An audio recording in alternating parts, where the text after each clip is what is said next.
Hare Krishna. Namo Om Vishnu Padaya Krishna Prishtaya Bhutale Srimate Bhakti Vedanta Swami Iti Namine. Namaste Saraswate Deve Gauravani Pracharine Nirvishesha Shunyavadi Paschatya Deshatarine. Hare Krishna. I'd like to welcome all the devotees and viewers for our discussion on reading Srila Prabhupada's regularly. This topic, as we have seen through a series of talk, is very important for devotees in their personal lives, as well as for ISKCON as an institution, for its sustenance, growth, etc. From an institutional point of view, the International Society for Krishna Consciousness is guided and led by the governing body commissioners, the GBC members. Today, we have the privilege to welcome for this discussion one of our GBC members, Her Grace Dina Sharana Devi Dasi. Hare Krishna. Hare Krishna. Thank you for having me. Your Grace, it is our pleasure to invite you, welcome you for this discussion on reading Srila Prabhupada's books. Thank you. Her Grace is based in Germany, and she is overseeing many parts of Europe as a governing body commissioner. And we understand that she came in touch with Srila Prabhupada's movement in the 70s. So, Your Grace, we'd like to ask you, when was the first time that you encountered or came in touch with Srila Prabhupada's books? Hare Krishna, Prabhu, thank you for having me. And thank you for inviting me to this wonderful interview that is always reminding us what is important in this movement, which is really Prabhupada's books in the first place. So before I answer your question, if you don't mind, I would like to speak a few things around it to put the topic in scene. Because, you know, there are devotees, they are gurus and swamis and like that. They have, besides following their sadhana and preaching and doing this, they have a lot of time. I'm sure it's very relative for everyone, of course, but, they have time to read because it's part of their intrinsic life. But a person like me, of course, I'm a disciple of Srila Prabhupada, like you said, in 1974. I am the GBC for Germany, for Austria, Liechtenstein, and Switzerland. I'm a mother of 2. I'm a grandmother of 4.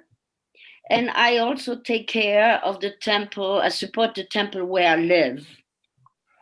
So it's a lot on the plate. So you already start with the question, well, and you have your sadhana to follow.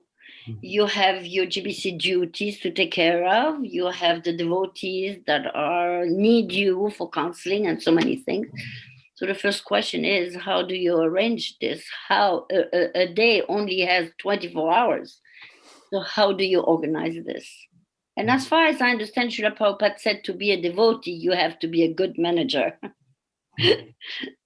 Because you have to manage your life in a certain way to match all these things. So some people say, well, okay, if the day will be longer, 36 hours or 48 or more? Even if we had more hours in the day, we could still fill it with a lot of nonsense and still forget to make an arrangement to read Srila Prabhupada's books. So the first thing in the day is that in the morning, maybe at lunch break, and maybe in the evening, to make an arrangement to read Prabhupada's books in a quiet place, maybe always the same place, which is reserved for that purpose. And, nobody is going to come and disturb you, or they know this is reading time. Don't call me. Don't try to talk to me like that. So this is what needs to be done in a day in order to read, otherwise it won't happen. So this is what I wanted to start saying for now. You are truly a manager, because as you described, managers have to expertly prioritize. So even in our discussion, you have quickly prioritized the main message that we will talk about many things, but in the end, we all have to reorganize our life in such a way that we can find the time to read Srila Prabhupada's books. Thank you for that leading remark, which sets the whole scene. So shall I continue, or do you want to ask me something else? I would like to ask you about your journey with Srila Prabhupada's books. If you can take us back to 1974 and share with us if and when did you come in touch with Srila Prabhupada's books? Okay. So, of course, like most of us, I guess, or maybe not most of us, but at that time, see, there is a story before the story. When I was a child, maybe between 8 and 10 or so, my parents used to send me to the children's camp for vacation. And I remember I used to keep all the kids up all night because I was telling them stories about God and the world, even though I had no idea about nothing, about anything. I could just hardly read properly, but I was already, talking and telling people things about God and the world, even though I had no idea. So that's already one symptom of that you have all the devotees, they have an idea of what they are looking for, even when they don't know yet what it is that they are looking for.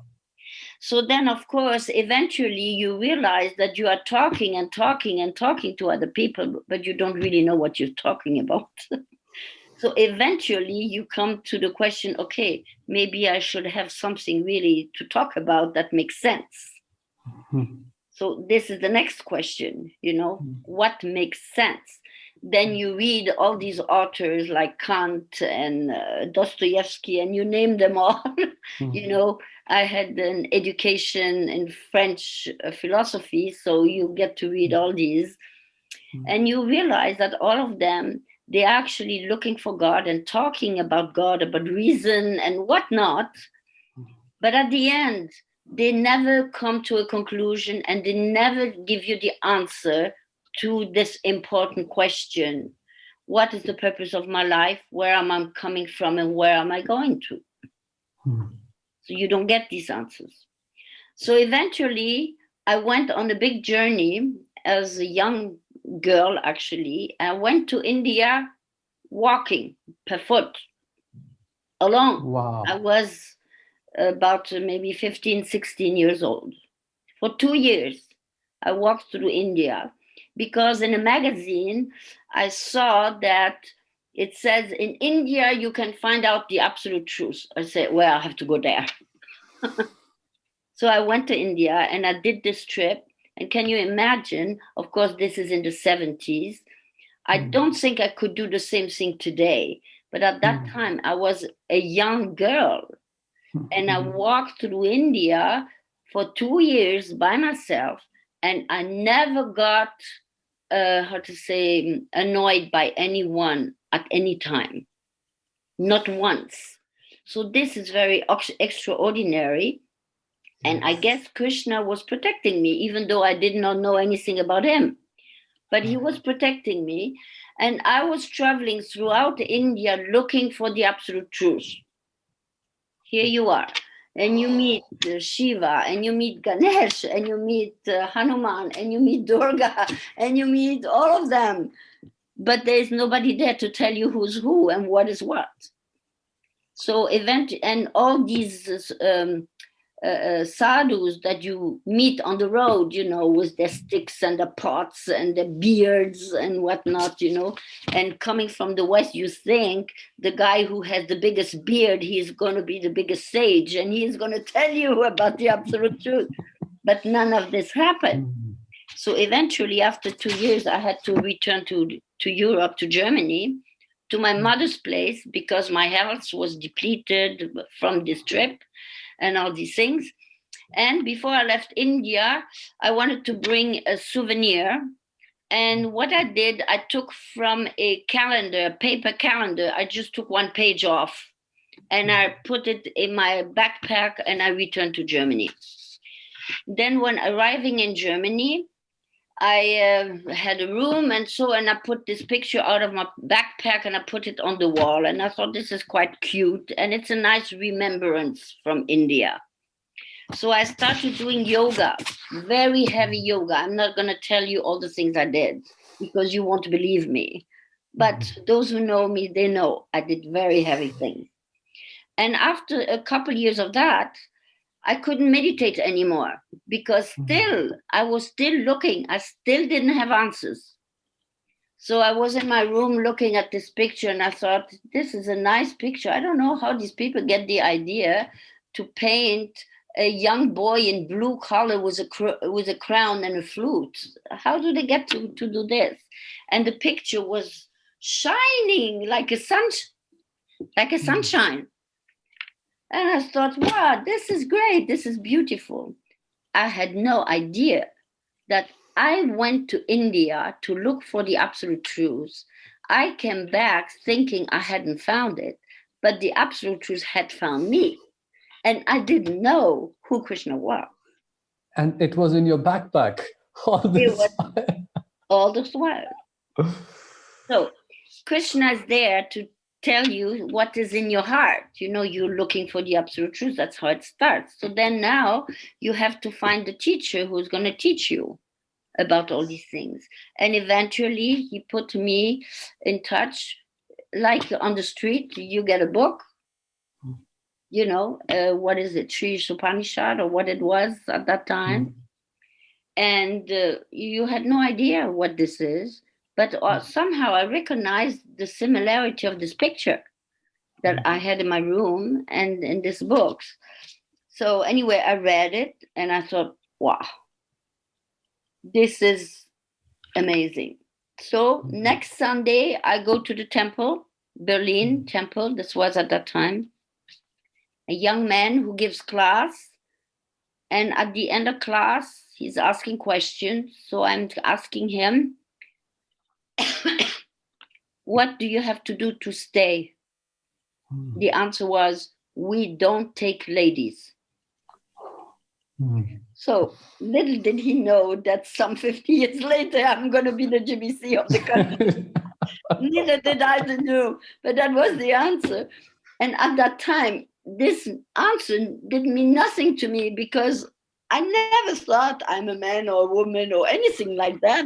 I was just a spiritual soul and who was looking for the absolute truth. And when this boy gave classes, all the questions that I had accumulated for so many years got answered within a half an hour. So naturally I was asking, what do I do to stay? And the answer was, no ladies. Then for a second, at that time I came to the temple, long hair, mini skirts, long fingernails, and how you, as a karmi, how you walk around. So anyway, so I thought for a few seconds, and then I said to the boy, I said, I'm sorry, I think you're going to have a problem because I'm not going anywhere. I've been looking for the absolute truth since I was 6. I have stories. When I went to the Sahara, it was my father looking for the absolute truth, asking questions in the middle of the Sahara. And now I'm coming after all these years. In a half an hour, I'm getting all the answers. And this guy is sending me away. I said, I'm sorry. I'm not going anywhere. So I stayed in the temple. I called my mother and I said, I'm not coming back. And I stayed in the temple. I slept on the staircase because there was only one brahmachari room and no other place. So I slept on the staircase, and on Monday they sent me on Sankirtan. They gave me the sari that they used to wipe the floor with. That's the cloth they gave me. Gave me some plastic slippers. I had to make 2 braids, get rid of my makeup, and send me on the street on Sankirtan. here I am on the street. I'm supposed to tell these people, take something, take this book. But I didn't even know myself what's in the book. So soon enough, I understand I better read these books so I can tell people why they should actually buy these books, what's inside. And actually, it's just amazing. I was reading. I was reading like you eat, like you never ate anything, and all of a sudden you get to eat. And so you just read. And then I go on the street and I tell these people, these karmis, there's some they have no understanding of spiritual, and I tell them what I just read. And because I was so enthusiastic about these fantastic things that I read there, that I guess I was beaming, and these people, they were just fascinated. And at the end, they decided to buy this book. And they gave actually quite a good money, not just $1 or $2 and discuss and so, because they were, inspired to see something. Yeah. So this is how I started reading Srila Prabhupada's books. And then that also gave me the answer, is when I talk to people about, so to say, the absolute truth. Now, little by little, I started understanding what is the absolute truth? What is it that I'm talking about all these years? And it starts coming into my head. I like to explain, for example, when I came to Krishna consciousness, this is me, and this is Krishna consciousness. So it matched like this. But eventually, after so many years of reading Prabhupada's books, it became like this. It's no longer two different things. It's like my life and Prabhupada's, what he's saying, become one. It takes many years, but that's what the books do. It purifies your mind, your whole life from material life, and you become what you call it somewhat Krishna conscious, So this is what the books did for me. As a young person, and as a person who joined the temple, went out with Sankirtan, it's clear that you imbibed some of the primary instructions that Srila Prabhupada gave in Nectar of Instruction, in terms of determination, enthusiasm, patience. It's quite amazing to hear how much you just were determined to be there and to stick around. Most people would feel discouraged, if they're told, or if they don't have a simple facility to carry on. And you just went on. When you mentioned that your life in the beginning, you gave the example, it's like this, and it gradually, when we read and we read and we read, it starts to align. Sometimes we are asked this question that we like to ask you, that the reading of the books is approached as a theoretical exercise. It is something academic. And in fact, some people go to the extent of even stating, please don't mind, they even say that we find it boring. We can't read it again, it's boring. But it's quite a contrast from what you expressed in terms of how it became your life. Could you please share with us, what is it? What is in the mood and attitude that you had, which allowed you to open this world of books where they became literally your life? And what could some of us be doing wrong, that we have these notions like, oh, where to find time, it's boring, etc. Okay, to answer this question again, I will have to step back a few steps, if you don't mind. As you said, we are going on the street, and that made us quite determined and all this. But, at that time, we were going on the street wearing a sari and distributing very exotic books.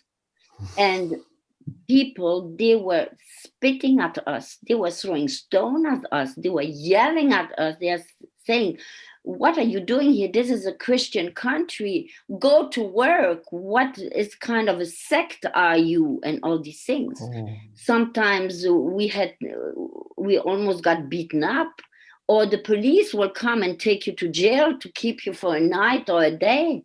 I mean, nobody can imagine today what we went through at that time, all the Sankirtan, and we naturally. So when these things happen, in order to be able to overcome the pains of this book distribution at that time, not only you had to be determined and enthusiastic, but your enthusiasm and determination had to come from somewhere, because for these people, I was just a sect to tell the Christians, to change their religion or something like this. So where will I take? And also, I mean, I'm a person, I have also some, how to say, also would like to be respected in the streets and all these things. So how am I going to be respected? These people are spitting at me because I wear a sari and I distribute this book. So I have to find tools and means how I'm going to overcome and not be thrown back by the behavior of these people and the government threatening me to put me in jail.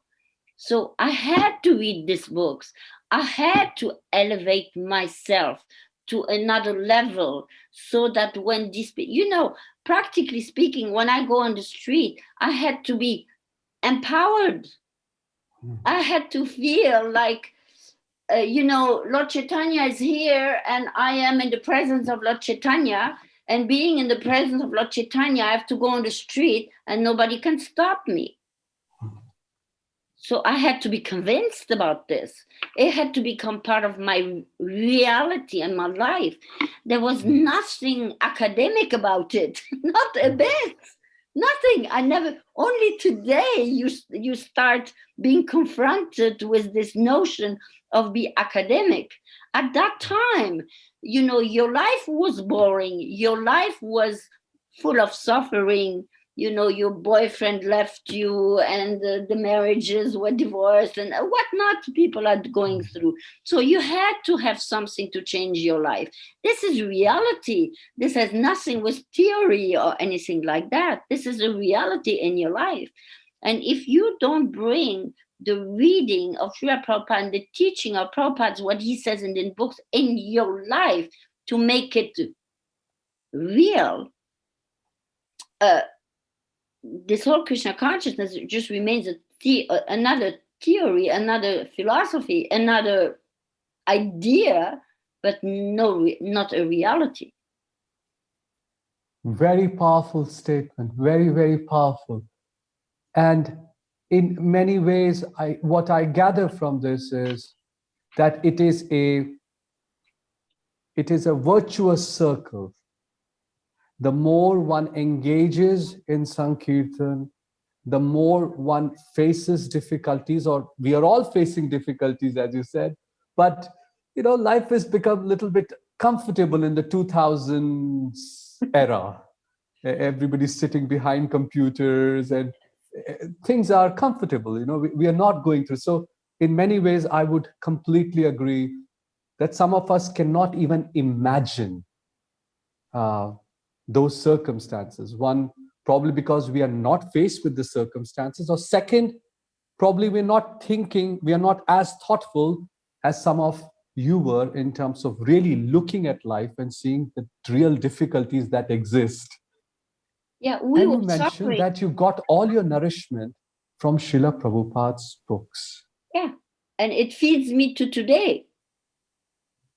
Even like, for example, the other day I was talking to young devotees that are getting ready for initiation, and I was telling them a very nice story about book distribution.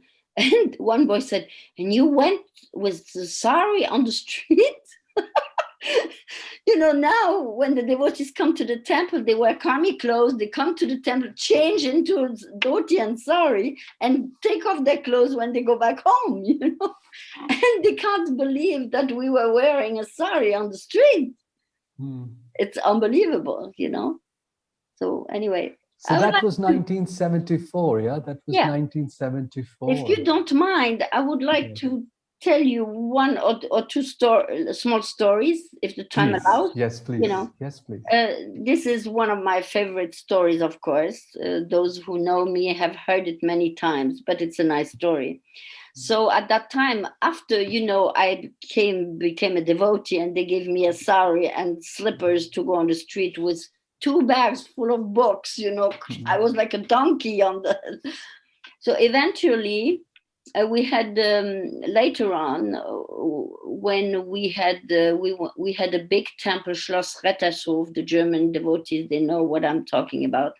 And we had at that time 17 Sankirtan vans, Mercedes Sankirtan vans in front of the temple at that time, later on. And so every Saturday night we will come back to the temple, spend the Sunday, you know, go to class and morning program, see the deities, and then Sunday night leave again, so that Monday morning you are early at the spot where you're supposed to distribute. So I got dropped off in a small town, and the small town had about 5 houses, and that was it, and nobody around. So and the van is going to pick me up at the end of the day. So I had one whole day, but I had 2 bags full of books that I was supposed to distribute, and you had to distribute them, and you had to bring back a certain amount of Lakshmi. You know, this was the times at that time. Anyway, there was nothing around, but at the end of the street, there was a hill there. On top of the hill, a tree and a bench, and somebody sitting on the bench. So I figure I'll go there. I go there, climb up the hill, arrive by the bench, an old lady, about 80 years old, blind. Oh. So, and here I am with all my books. So I started talking to her, you know, being inspired by what I just read in the morning. And I talked, and she was listening to me, completely delighted, trying to figure out how I'm looking like, you know, and she saw I have a sari. So I started talking. And eventually she said to me, okay, I want to buy one of these books. You know, so I was surprised because she was blind. But then she called her maid, Maria. She called, Maria, come, bring 5 marks at that time. So Maria came with 5 marks, a bill. And she said to this old lady, why do you want to buy a book? You can't even read. And the old lady said, I can't read, but you're going to read to me every day. And Maria, she was kind of upset. Okay. Anyway, they got the books, and finally I left. A year later, the Sankirtan devotees dropped me again on the same spot. So I went again, same place, same hill, same bench, same tree. One person sits on the bench. I go up there, but it's no longer the old lady. It's Maria sitting on the bench reading Bhagavad Gita. And I'm saying, Maria, what's happening? And she says to me, 3 days after I had shown up there, for 3 days, this lady wanted her to read Bhagavad Gita no stop. And after 3 days, the lady passed away. And before she passed away, she told Maria, Maria, if you promise me that you're going to read this book to the end of your life, I inherit you with my house. You can live in my house. That's one story. And this is reading Prabhupada's books. This is nothing academic. This is real spiritual life. That you feel it, you are in power, and you feel it in your veins and in your blood and in everything you do. It seems like the Lord was waiting for you to get there and for this lady to hear Bhagavad Gita before she would leave. Yes, exactly. I mean, who could imagine that? I'm sure that even when you met her, you didn't see a person who was going to leave in 3 days. No, she was an old lady. She was blind. I was amazed that she took a book and that she ordered Maria to read to her. But Krishna, see, this is the thing. The other thing is, these books, they are not just academic books. It's not just a piece of paper with some letters and some story in it. This is Krishna himself. So if I personally feel quite offended when I hear that this is an academic book, because this is Krishna himself. How can you say it? It's just like if you say the deity is a piece of wood. Same. It's not a piece of wood. This is Krishna. So, and it works. And Krishna shows it. That's just one story. I have another story shortly. One man called me the other day, just recently. And he said, I just moved. And by moving, I emptied my bookshelf and I found this book. And I sat down and read. And I said, I had this book in my shelf for more than 30 years. And I never looked at it. And now because I move, I'm looking at it and I'm thinking, my God, what a fool I am. For 13 years, I've been looking for the absolute truth. It was sitting on my shelf and I never looked at it. And it took me to make this move to look at it. And now he starts chanting and becoming a devotee. That has nothing academic about it. This is life, real life. Yes. Of course, there is an academic part of it. But that's something else.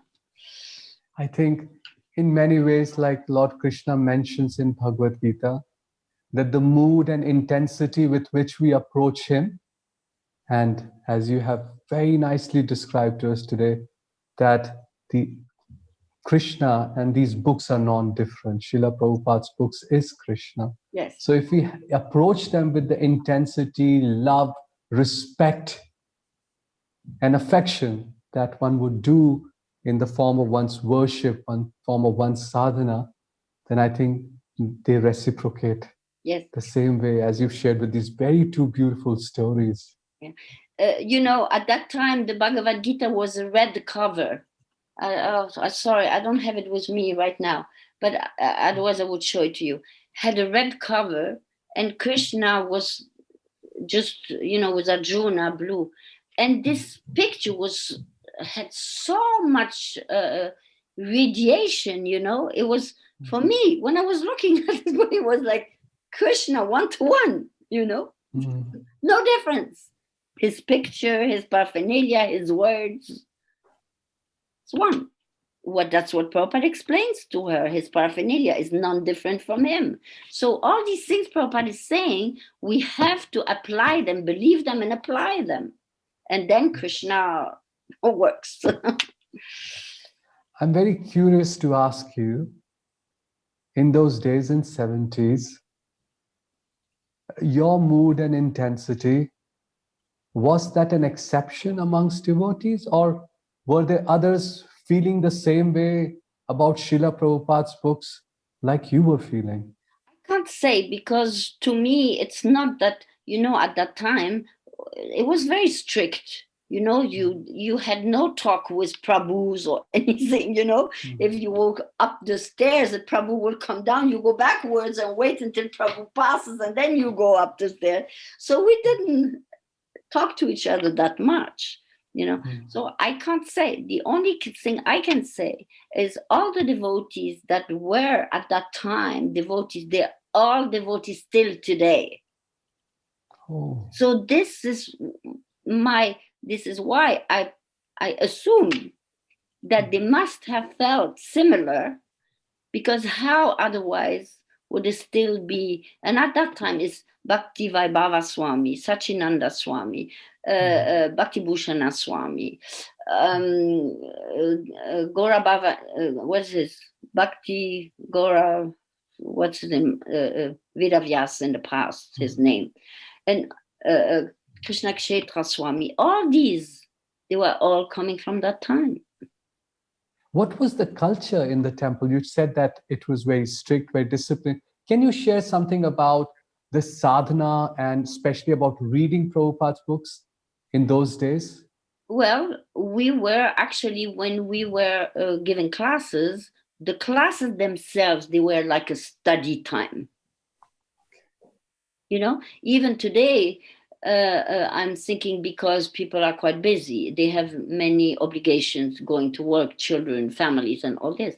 So I'm trying to teach them to sit down at the time of class, every person in the class has a book, own book, not just the blackboard, where it gives the text and everybody is just falling asleep. Why?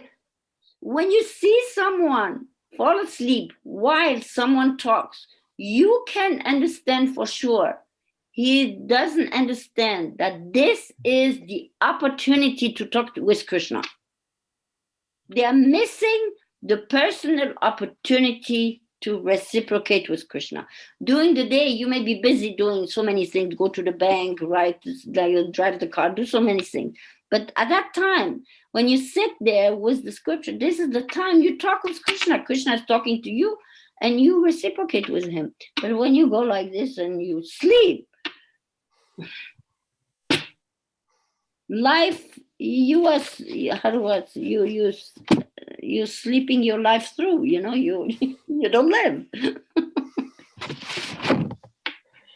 And like we heard from some devotees, that in the temple and the center, devotees would get together in the evening, in the morning, like that, to read some of the books. Yes. Did you have the same culture in Germany and the temples there also?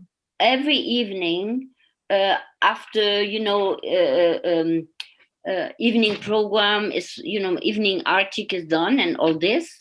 So before everybody goes to bed to their rooms, we meet together, and that's the time we used to have hot milk and cookies, to keep quiet, to calm down and everything.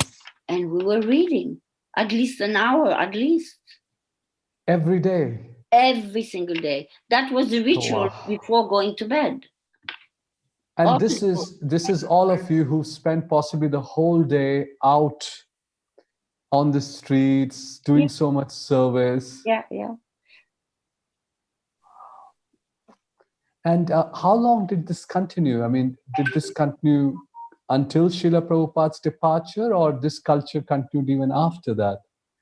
Well, see, at that time, I wasn't a leader. I was just new, So eventually, what happened? Yeah, this is what I experienced until I got married. At that time, I was Bhaktin, so this was part of the Bhakta program, Yes. So later on, I got married, I had children and all this, so my life changed a bit. And I'm not so much aware what happened. Harikish was then in charge and all this, so I don't know exactly. For, 10 or more years, I was not in touch anymore with temple life so much because I had my own life, my children.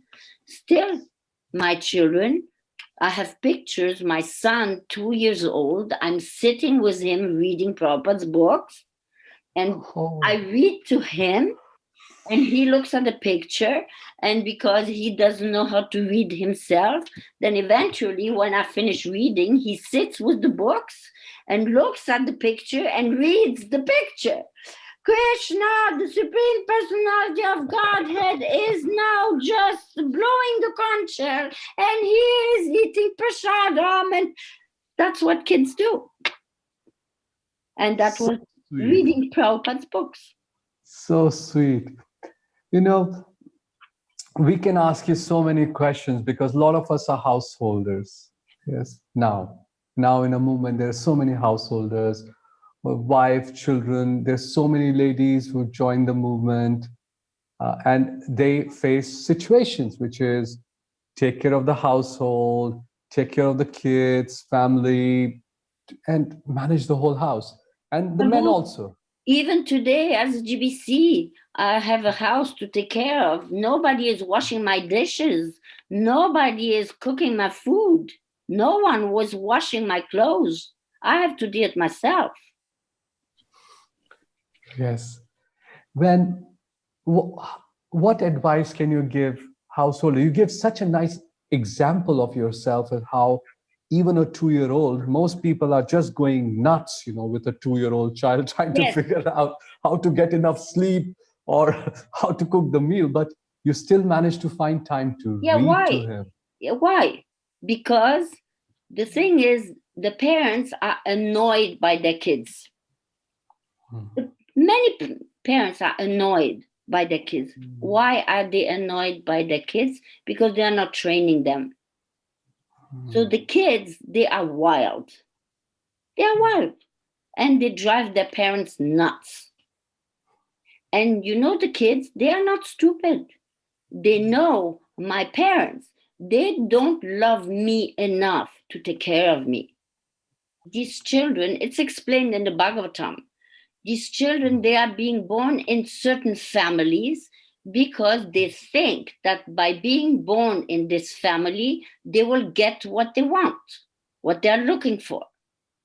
So if these children are born in devotees' families, they are expecting the parents to take care of them, not just eat and sleep like all the karmis do, but also feed them spiritual life. They want that.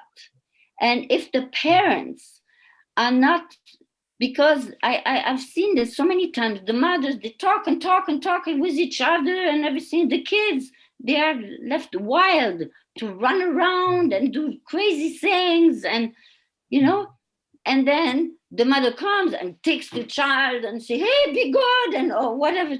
And the child knows my mother doesn't care. She is more busy talking to her girlfriend than to take care of me. So they become even more naughty and more and more and more, because these kids, they want to be engaged in spiritual life and in things to do. So I remember when my son, Hari Kirtan? Yes. Yes. So now, Hari Kirtan. I hope he doesn't mind me talking so openly, but he has to live with this also. That's my part of my life. Yeah, when he was little, he had an altar with his deities. He had to wake them up every morning. He had to bathe them. So he had a bathtub. He put the deities in there. And, as a child, he bathed them and then puts a cloth around it. And, he goes with me in the kitchen and I cook, what I cook. And he cooks with his. We have pictures of all these things. I kept all these pictures because I figured when he becomes a teenager, in case Maya gets the hold of him, and Maya did get the hold of him, then at least he can look at the picture when he was little. What is it that he did? And all the pictures show how he is taking care of his deities. He's in the kitchen cutting, the vegetables, and, helping, doing this, washing Krishna's clothes. So this is what the children have to be kept busy with. Yes. Don't leave them in a corner by themselves to play with some crazy toys. What? No. And then when he is alone, I remember he's in the garden playing with the sand. And what is he playing with the sand? Oh, this is Krishna here. And the sand, he's making a cake for Krishna and offering the cake, the sand cake to Krishna to eat. Yes. And then they become, Krishna consciousness is growing within them. And I must say, until he became an adult, he never had a teenager crisis because he was quiet in his mind. Of course, later on, because children, they take Krishna consciousness from their parents, but eventually they have to find it for themselves. Yes. So eventually, later on, he was away from Krishna consciousness for a few years, trying to understand material life. But Prabhupada used to say, if you train your child until the age of 5, good. His brain is set. And even material life can't carry him away. So even though material life was carrying him away during his study times and so many things, but eventually, he came back to what he may not even remember, But Prabhupada says, what you teach a child until the age of 5, he will never forget, and he'll come back to it later on. And actually, he had a dream one time, which he doesn't even remember himself. But he said to me, one time he baked a bread. He made dough, and then he put the bread in the oven, and the bread was baking for so many years, so many years, so many years. By the time the bread was baked, he was an old man. And Lord Chaitanya was very pleased. He offered the bread to Lord Chaitanya, and Lord Chaitanya was very happy with it. This is a dream he dreamt when he was a young child. So Krishna is working in our life, and it's visible. You just have to see it, and and do it. And you mentioned that the books and you reading to him played such an important role. It's almost what you're describing is almost how the devotees in Bhagavatam, the 10th canto, are doing. Exactly. They're playing with Krishna. I mean, we are, even in my work, all these devotees that are coming and that I have to work with, they are not my people. They're not coming because of me. They are coming because of Krishna. They are Krishna's devotees. So I have to treat them as Krishna's devotees. And Prabhupada says, this child which is given to you is just put in your care so you train him to be a devotee. That's all. So this is what we have to do. Yes, and clearly you share that as a householder or as a person with a family, this is the principle that one has to apply. And we've seen that devotees who've applied it, they have nourished their own individual lives through the householder life, but they've also helped other members of the family. Yes. I want to ask you analogy. If you allow me to add one small thing, like concerning these books, what we did is when my son started walking and he go touch everything and takes everything out of the shelves. So all the things that are belonging to me or my husband, we put them on the upper part of the shelf. In the lower part, there's one special set of books that's just for him. These are his books, and he is allowed to take them out. Of course, we teach him not to tear the pages, not to lie it on the floor, to be respectful. But these are his books. And the other books, for my husband, for me, he can't touch because he's small, he might spoil them. But he has had a set for himself. And every time he was sitting on the floor, taking the books out and reading Prabhupada's book, talking to himself about all the things that he would see there. This is reading Prabhupada's books as a child. So beautiful. Okay. I want to ask this analogy. When you were speaking about as a mother or as a parent taking care of the child, and at some point in time, the child needs to be nourished. I want to extend this analogy to institution, where somebody comes to the institution. You said a child comes to the family looking for Krishna. They appear in the family. The same way, ISKCON as an institution, people are coming here and joining us to look for the absolute truth. Yes. Using your life as an example and how you nourished your family members, I want to ask you, as a GBC member, as a leader, what should the institution do with respect to Srila Prabhupada's books, its reading, its adoption in our society, so that every member is nourished the same way you described how a family member is nourished? So the special thing about a family member is that you understand as a parent that you are responsible for this child.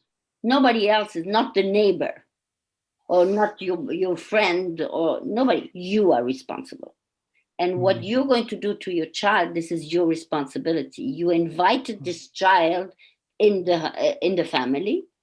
So now here it is. You have to responsibly towards Krishna, that you're going to train this child to make it the best devotee possible. Because this devotee, even though he is a baby, a child, he came in this family because he wants to know Krishna. Otherwise, he would have taken another family. Correct. Yeah. So these devotees who are coming, the same thing. They are coming because they want Krishna.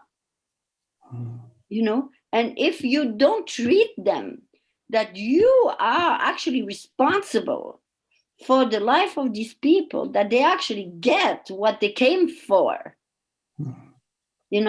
You have to do, of course, you can't control, because you're not a controller, things, you can't control everything, but your attitude at least should be, this is a devotee of Krishna, he came because he wants Krishna. Now somehow I'm getting in touch with this person, so as far as I can within my jurisdictions, I should take care of this person just like I took care of my own child, to make sure he actually gets what he needs. So what does it mean to me as a manager? It means that I have to manage my affairs in such a way that when such a person comes, this person can see from the day one what is the spiritual career he can make to achieve this goal that he came for. And if I don't have clear idea what is going, it's just like going to school. If you want to become a doctor, first you go to kindergarten, and then this and then that, then you have exams, and eventually you go to the university, and eventually, and then you have exams, and then you become a doctor. You have a certificate, now you're a doctor. Yes. So, but that's a lifelong vision. I start here and I go, and then I get there. So us as leaders, we have to have this understanding, this vision. So these people are coming, and they have to make, we all, a lot of leaders think there's a difference between Varna and Ashram. But really, it's not, in my view. People have to, when they come to Krishna consciousness, they have to have their spiritual life, but also they have to have a spiritual career. These two things, they go hand in hand. Otherwise, you're only catering to one half of the person, and the rest, what's happening to the rest? They go to the material world to look for the rest. So you have to, as a leader, you have to understand this, and then when people come, they have to know. When I come here, many times, for example, people come here as guests, and then they become friends. And eventually you ask them, don't you want to become a member? So even this membership is important, to have, to sit down.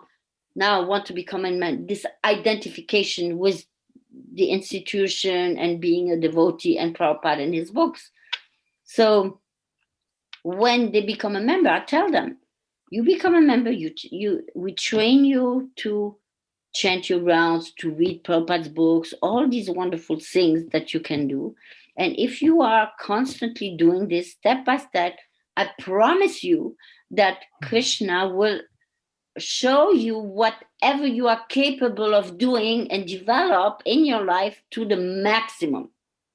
If me, as a young girl, I was able to come in the position that I'm in today, I didn't know that this was going to be like this. That was not my plan. I mean, as a woman, anyway, that's another story. You know what I mean? So, but yes. I tell, if you go step by step. It's just like taking to the university. You do so many years, and at the end, you pass your exam, you make a master, and then that's it. Here you are. So in Krishna consciousness, the same thing. And you are able to tell them the first day, you do this, then you do that, then time passes, you grow, you take responsibilities and all these things, and you grow and you grow and you make progress and they say the first day, oh, if I come here, I'm going to learn all these things. All this, wow. And you have a plan. Now it's this. Now is this. The next step is this. The next is this.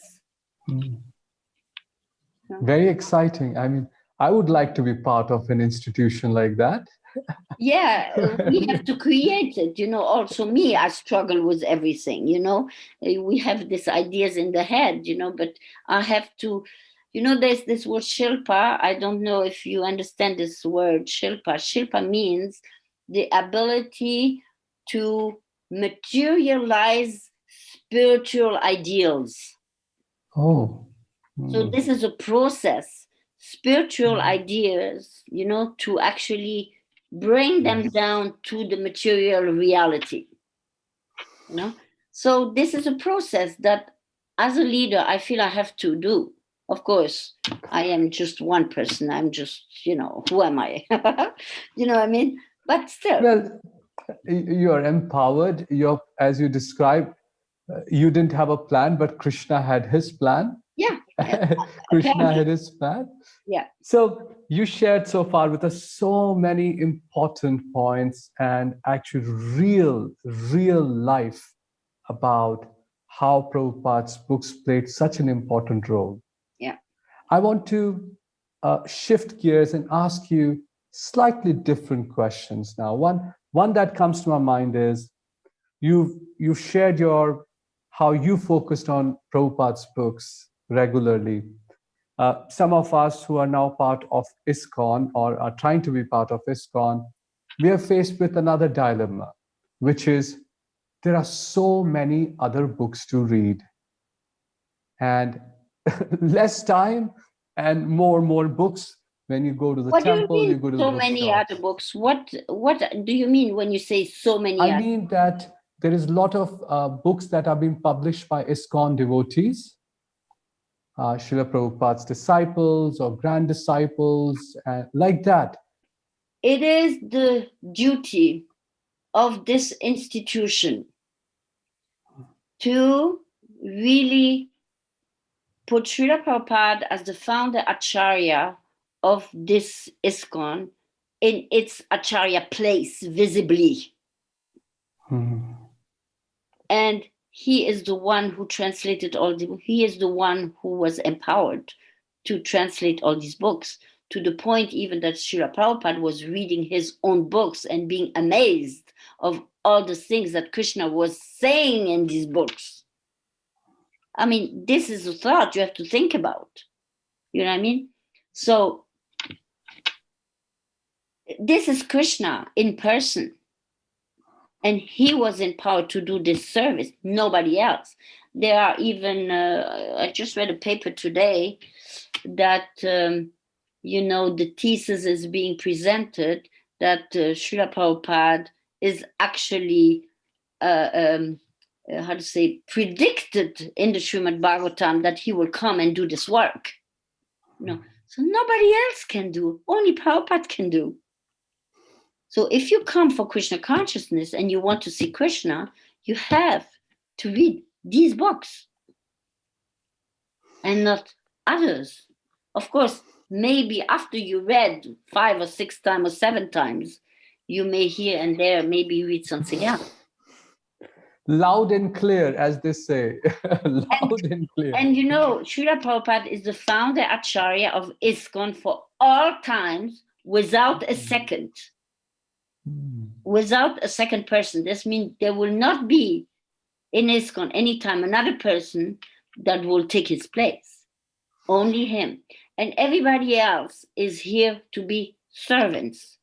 So even though nowadays we have wonderful stalwart devotees, swamis and gurus that have been around for more than 50 years or 50 or whatever, and they are not to be matched by any of us, and still they will tell you read Prabhupada's books. They may put out one book here and one book there for the public, to be attracted or to do something. And also Prabhupada said you have to write your experience in your books to make other Krishna conscious. Yes, but that does not take away from reading Prabhupada's books.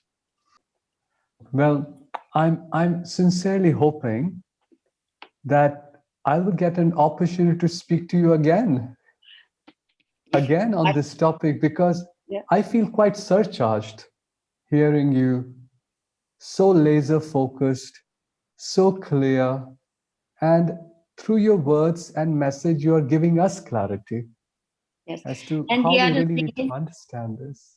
Yeah, the thing is, as a leader, it's my duty even though I'm so busy. You know, my job, I'm not a Sankirtan devotee anymore.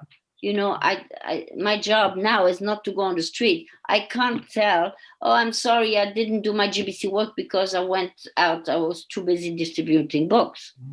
So, but still, as the leader, it is my duty to tell you and everybody else that Prabhupada says if your temple is not distributing books, the temple is useless. You're just there to make a nice place for yourself. You're just indulging in your comfort. That's all you're doing. You know, at the cost of Krishna's money and Krishna's faith. The purpose of this movement is to preach and to distribute these books. So, of course, we also need a place to worship the deities and all these things. Yes. But as a leader, it is my duty to tell you, take care of the deities, all these things. But don't forget, you have to read the books and you have to distribute them, because this is the two sides of the same coin. There's no coin with only one side. One side read the books, the other side distribute the books. You know, so there's no way around this. So what do? Even though I can't go, I'm an old lady, I also find so many reasons not to go on Sankirtan. I can find a million reasons. But still, because I have to tell my people, the temple presidents and all of them, you have to distribute books. And the new bhaktas, when they start, they have to understand from start, not after 10 years, oh, now I have to go out and distribute books. Okay, and if you can't go on the street because you have a job and maybe your boss might catch you distributing books, so you can't do this, you might lose your job. Okay, fine. But you have friends, you have internet, you have friends, you can always. So if you go to the bank, take a bag with books in it and give the bank person that you have become friends with for such a long time because they are taking all of your banking. Give him a gift at Christmas with some prasadam or something. There's so many opportunities. Yes. So many. So do it and do it and do it and prepare it. And what do? I buy these little bags, and in each I have 20 of them. I put a book in there, a little prasadam there, a little card in there with address so they can get back. And when I go do my shopping, I have to do shopping sometimes too. In my bag, I put 2 or 3 of these bags. And when I find to say, hey, here, take this. And I give them away. But I have to prepare this. If I don't prepare it, I won't have it. So this is how I try. And then that gives me the strength to tell my people, you have to distribute books. Go out as by hook or by crook, however you can, distribute these books. And we are doing it. We are actually. And then there's Gita Jayanti. You can invite everybody, make a nice ceremony and distribute the books. And we have here mothers that have 5 kids. They buy 30, 40 books at once. And I don't know what they do with it. But they come back after a few weeks and get more. So and then Bhadra Purnima, we distributed just in the small temple where I am, we distributed 17 sets. I was amazed. Wow. All glories. Just because one day, I realized, I'm the GBC, I have to tell these people what to do because Prabhupada wanted it. If I never talk about it and I don't do it myself, who is going to do it? Nobody. Well, it's clear that almost 50 years on, the Sankirtan devotee with the sari from the mop, with the 2 ponytails and the bathroom slippers is still alive. Yeah. We call this project that we're undertaking now the common name of Books Are the Basis. And surely in our conversation today, from a very practical point of view, very personal point of view, you actually shared how these books are the basis for the movement, they're the basis for the family, and they're also basis for our individual life. Yes. And of course, we can have some academical courses and, study the scriptures in depth and all these things. This is all there, yes.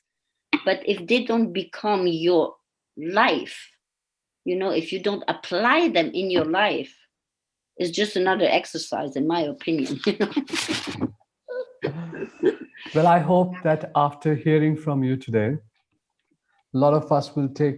I definitely am feeling very inspired. I'm feeling so inspired that I feel that even before I go to bed, I want to read a little bit. Yeah, I okay. don't know whether I'll be able to do 1 hour tonight, It's okay. sleep, but I definitely would like to read a little bit and try and see Krishna in the pages of Yes. Srila Yes. Prabhupada's This is writing. really, I mean, when are we will never see Krishna in person descending in front of us. But this is him. It says, it's explained in the Bhagavad Gita. So we have to believe what Prabhupada says. If Prabhupada says this is Krishna, we have to believe it is. So then, Yes. Now, after hearing from you, I think our belief, our faith has jumped. So I'm really grateful for your time today. welcome. And I also would like to leave a plea that if your time permits, I may want to come back and continue our conversation because there's so much more I want to ask you. Yes. Anyway, whenever Sharana you Devi want, Dasi I'm sure we'll and, find the time. and our GBC member, Her Grace Dina Sharana Devi Dasi from Germany. We thank you for your time and for your inspiration and for being a role model in the way that you are really inspiring us to read. Thank you so much. Thank you And for I giving like to me the opportunity to remember all this. and and I would like to close our conversation by describing that how happy I feel in the way I'm looking at your screen, and I can really see that you've actually kept Srila Prabhupada in the center of even the screen. Yeah, in the back there. Yes. Yeah. And a constant remembrance that he is the preeminent Siksha Guru, he's the founder Acharya of our movement Yes. and our own life. Yes. So all glories to Srila Prabhupada, all glories to his sincere disciples like your grace, and all glories to his transcendental books that can change our life forever and for good. And all Thank you. glories to you for the service you're doing here. Hare Krishna. Thank you for your encouragement. Hare Hare Krishna. Krishna. See you some other time. Haribo. I hope to see you soon. All Thank glories you. to Srila Prabhupada and your All Guru glories. Maharaj. Thank you. Hare Hare Krishna. Krishna. Hare Krishna, Hare Krishna, Krishna Krishna, Hare Hare, Hare Rama, Hare